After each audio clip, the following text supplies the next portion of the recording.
Celeste is obsessed with eyes. From the game's prologue, it becomes clear that vision will be a major theme. A mysterious old woman cautions protagonist Madeline ahead of her climb to the summit. But you should know, Celeste Mountain is a strange place. You might see things you ain't ready to see. Madeline doesn't heed this warning, telling Granny she should seek help.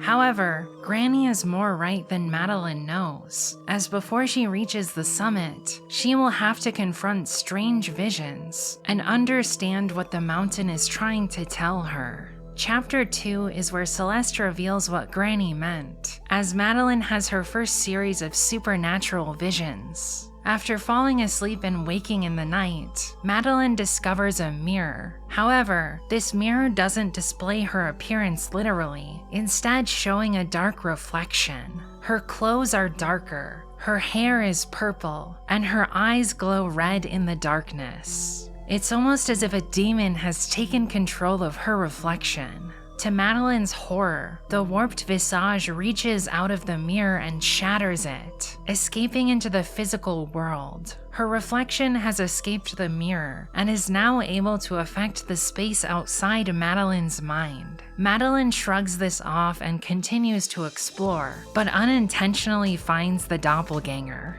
Madeline confronts her reflection, asking if she's seeing herself. However, the doppelganger tells her that she's part of Madeline. Madeline struggles to accept this, wondering aloud why her part looks creepy. The reflection doesn't know how to respond, stating that she just looks like this. Madeline tries to apologize, but she can't take back the words she's already said. The reflection changes the subject, trying to convince Madeline to leave the mountain and return home. Madeline refuses, so her part chases her, trying to stop her from climbing the mountain. Celeste Mountain has manifested part of Madeline's psyche, one she struggles to accept, into the physical world to try and stop her from reaching the summit. Madeline's reflection is imperfect. The magic mirror doesn't show the whole. Instead, it reflects only what Madeline doesn't want to see, the part she's trying to avert her eyes from.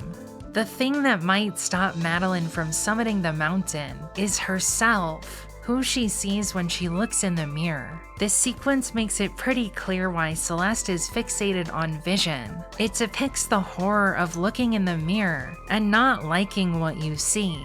The anxiety that people who look at you will only see the part that you want to hide. Thus, it makes sense that rather than confronting herself, Madeline flees, trying in vain to outrun her own reflection. As the letter the player receives at the beginning of Chapter 6 states, you can't outrun your own reflection. If you don't like what you see in the mirror, averting your eyes won't accomplish anything. The people around you will still look at you, and there's still the chance that they will see what you don't want them to. Madeline runs until she reaches a payphone.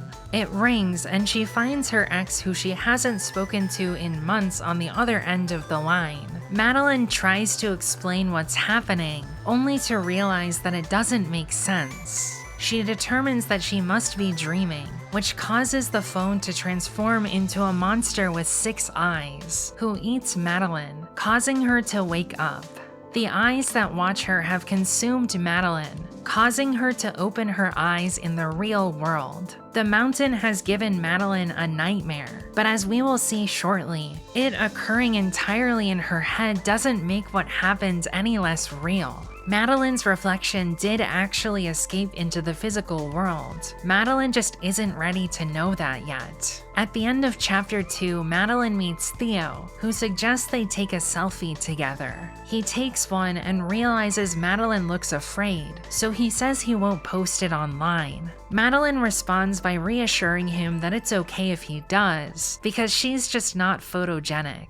This confirms what the mirror represents to Madeline. She doesn't like her appearance and is resigned to any image of herself looking terrible. This is a common sentiment from people who struggle with their self-image and appearance. If you don't like the way you look, it's easy to find yourself avoiding your own reflection, convinced that you will look terrible no matter what you do. The horror is seeing yourself as you truly are and not liking yourself. However, you can't get through life and accomplish goals like climbing a mountain if you're afraid of yourself. In order to reach the summit, Madeline will need to learn to accept herself. In the next chapter, Madeline reaches a hotel where the ghost of the concierge Oshiro tries to convince her to stay, even though she's just trying to pass through.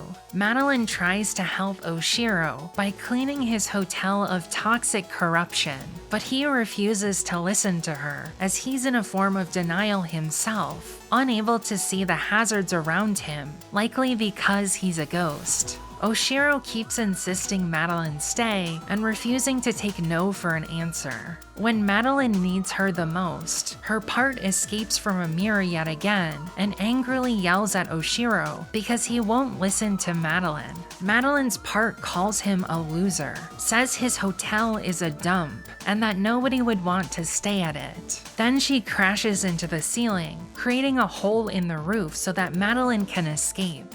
Oshiro is crushed by Madeline's part's harsh words, despairing that he's lost another potential customer. Through her actions, the reflection reveals her true purpose. She is Madeline's protector, the part of her who will lash out at others in an attempt to protect herself from people who might hurt her and ensure Madeline's needs can be met. However, this backfires. Oshiro follows Madeline out onto the roof and asks why Madeline would help him, only to turn around and be cruel to him later. Madeline's protector steps into her role again, to be bad to others in order to keep Madeline safe, serving as Madeline. She tells Oshiro that Madeline never cared about him, and that she only helps people to serve her twisted ego, trying to push Oshiro away so that Madeline can escape. This enrages Oshiro, causing him to transform from a friendly ghost into a monster who begins to attack Madeline. After her plan backfires, Madeline disappears, forcing Madeline to escape on her own. The second vision of Madeline reveals what Madeline sees when she looks in the mirror. She sees a person who's cruel and selfish, a person who can't be altruistic, and will only help others for self-serving reasons. However, earlier portions of the level reveal to us that this view of herself isn't accurate. Madeline does want to help Oshiro. She stays and tries to help him with his mess out of concern for his well-being, even after Theo tells her he thinks it's unsafe. Madeline is acting altruistically. She just doesn't know how to talk to Oshiro and express her needs when she isn't being listened to. This is why Madeline is activated. Madeline doesn't know how to protect herself when other people refuse to listen to her, so she needs a version of herself who can do what she can't, and force other people to not ignore her by pushing them away angrily. The mountain is trying to reveal Madeline's maladaptive coping mechanisms so that she can learn to develop healthy ones. It knows she will fail to reach the summit if she's fighting herself the entire time. After Madeline escapes Oshiro, she meets Granny again. Madeline tells Granny that she thinks the mountain drove both Oshiro and Granny crazy. Granny laughs, then explains her personal interpretation of the mountain. The way I see it, the mountain can't bring out anything that isn't already in you. This explains that the mountain isn't causing Madeline's inner turmoil. It's merely pulling back the curtain to reveal what was already there, to force Madeline to look at what she doesn't want to see. In Chapter 5, the theme of vision reaches its climax. Madeline and Theo find themselves in an ancient temple. Theo is excited to explore, so he goes off on his own. When Madeline catches up, she finds his phone lying on the ground in front of a mirror. She tries to convince herself he's fine and that he just dropped his phone, but if you've been paying attention to his character throughout the game, you instinctively know this is unlikely. Theo loves photography and is constantly taking pictures to post on his Instapics account, the in-universe version of Instagram, so he likely would want to photograph the temple as he explores it. The phone being separated from Theo implies that something has gone very wrong. We've already seen Madeline travel from the mirror world into our world due to the mountain's influence, so the implication is that Theo has entered the mirror world. Perhaps he saw something strange in the mirror and wanted to investigate, but dropped his phone as he crossed over to the other side. Madeline continues to explore the temple on our side of the mirror, searching for Theo, but she doesn't find him. Instead, she slowly lights dark rooms and passes strange statues of creatures with giant eyeballs. Some have huge eyeballs where their heads should be, while others appear as huge eyeballs with tentacles emanating from behind the central eye, likely representing the optic nerve, and are adorned with smaller eyes. Based on the iconography, the temple is a shrine to vision, likely worshipping the supernatural visions the mountain grants its visitors. It's unclear from Celeste itself who built it, or how long it's been there, but Madeline and Theo remark that it looks ancient. Eventually, Madeline finds a giant mirror covered by a large curtain. She turns on the lights and unveils the mirror, which transports Madeline into the mirror world. We see Madeline unconscious, and the camera pans to one of the eyeball statues, which comes to life. The player takes control of the eye, implying Madeline does as well. This likely means that all of the statues earlier in the level are actual living organisms in the mirror world, which can be controlled by Madeline or other inhabitants of the mountain. The eye searches for Madeline and kills her when it reaches her body. This causes Madeline to awaken. Metaphorically, this sequence represents Madeline's fear and insecurities about her appearance. When other people look at her, their eyes use their power of vision to observe her, as if touching her in the mirror world, and that gaze hurts. Madeline doesn't want to be perceived, likely because she hates her body and appearance, which the mountain has picked up on. Shortly after awakening, Madeline finds Madeline.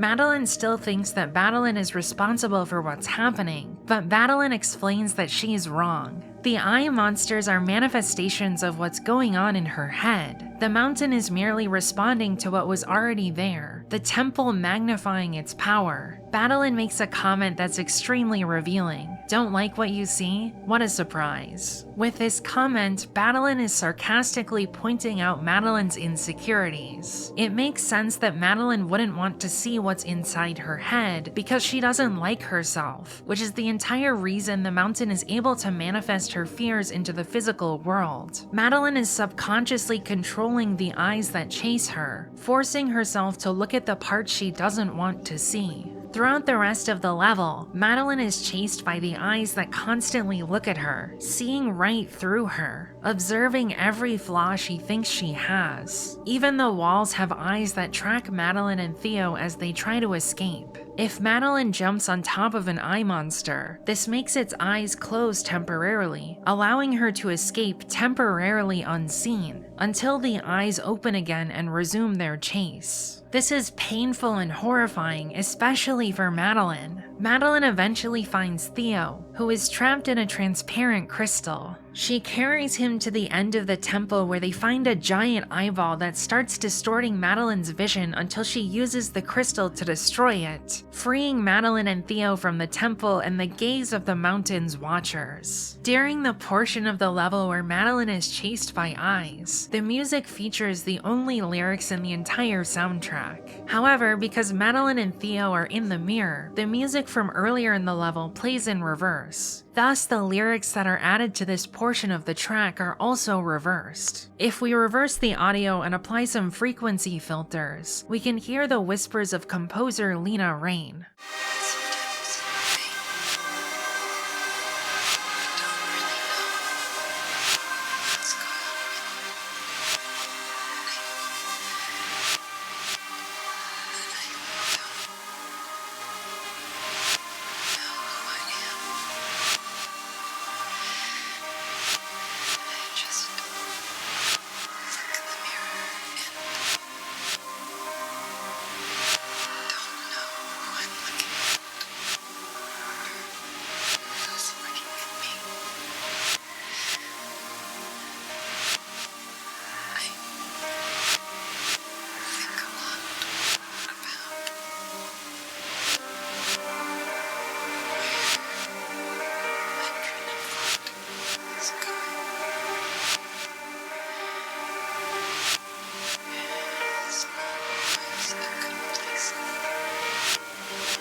These whispers represent Madeline's inner psyche and relationship with her reflection. The person she sees in the mirror doesn't look like herself and feels alienating, scaring her, causing her to think horrible thoughts. The mirror draws out everything Madeline hates about herself. This is a haunting representation of the horror people with body image issues experience when looking at images of themselves. Madeline isn't explicitly confirmed to be trans in-game, but the ending of Farewell heavily hints she is, and the creators of Celeste have confirmed this interpretation is canon. Most trans people, including me, have difficulty with their appearance, often leading to the kind of self-esteem issues and fear of their reflection that Madeline displays in Celeste. Our bodies and appearance often are a source of psychological discomfort because they don't align with our gender identity, which can cause distress or existential dread. This usually weakens after transition, which helps bring the body and appearance in line with the person's gender identity, but many trans people experience some reduced level of dysphoria for the rest of their lives. I see myself in Madeline. I often hate my appearance and wish it was different. Granted, it's much more comfortable than it was before transition, but there are still things I wish I could change. This is doubly true as, in addition to being trans, I've struggled with an eating disorder since I was a child. Trans people are disproportionately likely to develop symptoms of disordered eating than cis people, likely as a result of gender dysphoria and the body image issues associated with it. As someone who experiences both, mirrors and images of myself are complicated. Like Madeline, I often don't want to be seen or perceived because I worry that my body is too masculine, which will lead to me being perceived as a man and misgendered, or that people will judge my body, weight, and shape. This was especially an issue when I was going through endogenous puberty in my adolescence. I wanted to hide myself from the world and myself. As I got older, who I saw in the mirror wasn't myself, but everyone around me expected me to be happy with the changes. At the same time, deep down, I was afraid of who I actually was inside, the person that wasn't reflected in the mirror. My body horrified me, but to survive, I had to pretend everything was fine. This destroyed my self-esteem and made me hate myself, much like Madeline does in Celeste. Transitioning helped treat the body horror, but I still struggle with my appearance and eating because my relationship with my body has been permanently altered by this experience. As a result, Celeste is a very relatable depiction of the horror that's followed me my entire life. The Mirror Temple is a shrine to the horror of being seen, which is why it's so treacherous for Madeline to be trapped inside the mirror, forced to reckon with the sight of her body and other people's perceptions of her. Simultaneously, she can't use any coping mechanisms to deny who she truly is inside, and must reckon with the person she's tried to deny she is. It's a fantastic metaphor for body image issues, low self-esteem, denial, gender dysphoria, and transition all at once. After escaping the temple, Madeline thinks she understands what she needs to do. She's seen who she is in the mirror, and she believes she needs to leave everything she hates behind, including Madeline. However, as mentioned earlier, Madeline can't escape her reflection. She can't leave part of her mind behind. In response to Madeline trying to leave her behind, Madeline reacts violently and throws Madeline down the mountain, causing them to fall into the caves beneath it. Madeline pays the price of trying to deny an entire part of herself and reaches her lowest point. She's forced to climb out of the holes she's created for herself, both physically and mentally. On the way, she meets Granny, who convinces Madeline that she needs to reconcile with her reflection, who is just as scared as she is. Madeline remains violent when Madeline approaches, forcing her to chase Madeline to try and apologize, in a reflection of the events of Chapter 2. Touching Madeline now allows Madeline to progress, rather than killing her. Madeline chooses to look inward and stop running away from her reflection. Eventually, she wears Madeline out, allowing Madeline to apologize and make amends. Madeline realizes what the mountain is trying to tell her. She can't accomplish anything if she's fighting herself. Instead, she begins to work with Madeline, allowing them to climb towards the summit and achieve their goal. This perfectly illustrates the problem with trying to deny your authentic self or hide from images of yourself. If you want to create a better life, you need to confront what you see in the mirror and accept it in order to change it. You can't hide from yourself because yourself will always be with you, a permanent companion. Denying who you are or what you look like doesn't work. It will only bring you pain and suffering. Only through accepting yourself and learning to work with every part of yourself, including the flaws that are painful to acknowledge, can you grow and change. The mountain forces Madeline to work on herself,